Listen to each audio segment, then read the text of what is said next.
Welcome to another episode. Recently, in LinkedIn post, I came across this one where there was a question: You're navigating the startup world with a team. What are the strategies will lead to success? And most of them, if you look at it, define vision, build culture, embrace agility, foster collaboration, manage resource, yeah, send feedback. So of course, this is related to the team. They have asked for a startup. No doubt these are essential. But then, if you look at it, what are the challenges for the startup?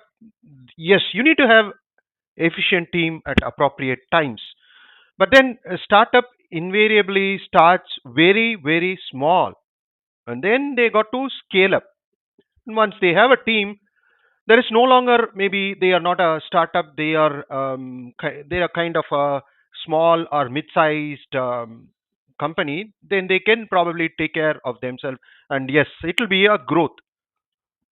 But so what is that for a startup?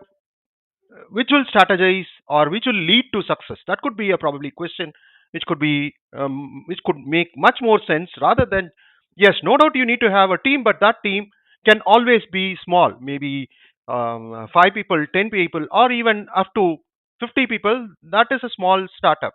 Anything more than 100, 200, yes, you are actually on the track to become a mid-sized company.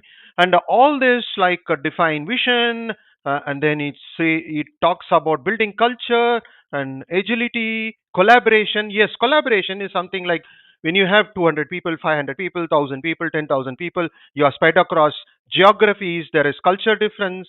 How are you going to collaborate? That is for a mid-sized or a big-sized organization.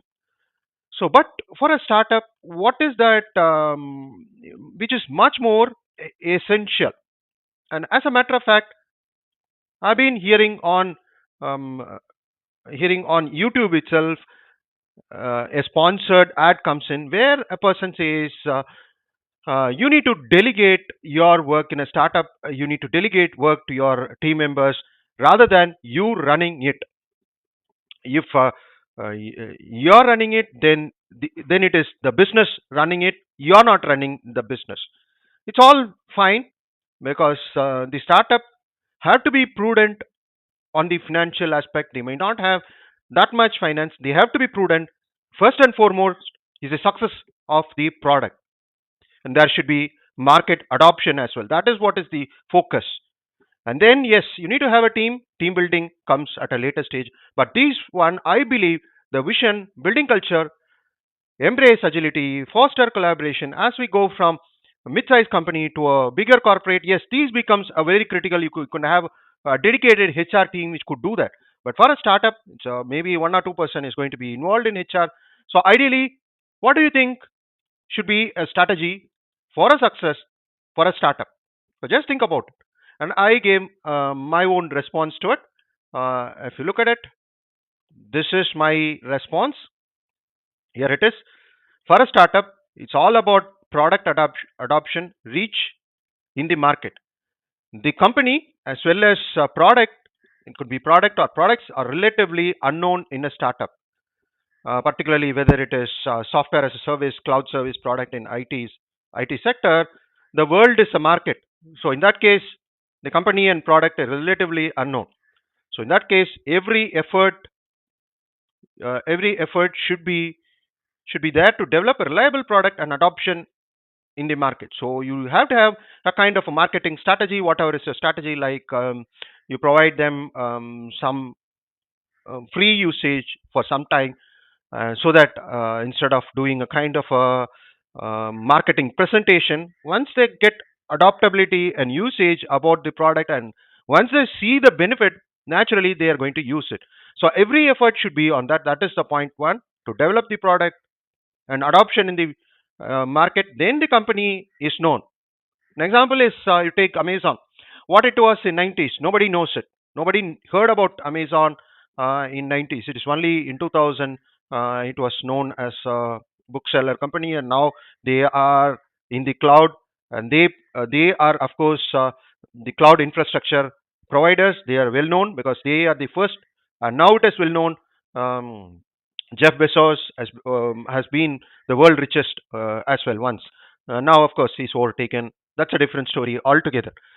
So it's all about the product and company initial years when you are a startup, and then you got to be frugal in your expenses and finance because the money is very very limited.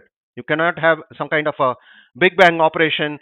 Come on, have I want to have 50% team, because where does the finance going to come for you? You got to either go for debt financing because your company might not be sufficient enough to generate an internal revenue. So naturally, if you take a debt path, then you have to service that debt, and most of the startup faces a challenge because of the excessive debt, and they cannot keep it running for a long time. So frugal approach in expenses and finance is important.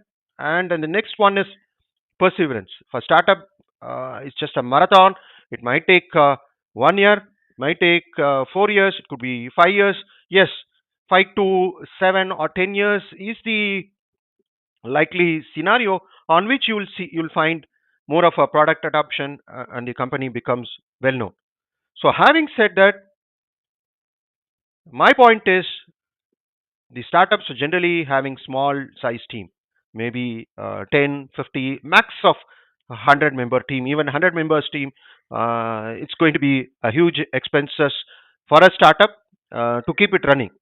So in that case, what happens is all your vision, culture, agility, collaboration, dedication, all this is going to be a small group of people, and that should be in the DNA of the startup itself. So they should understand each other. It is just like in product development they call it agile.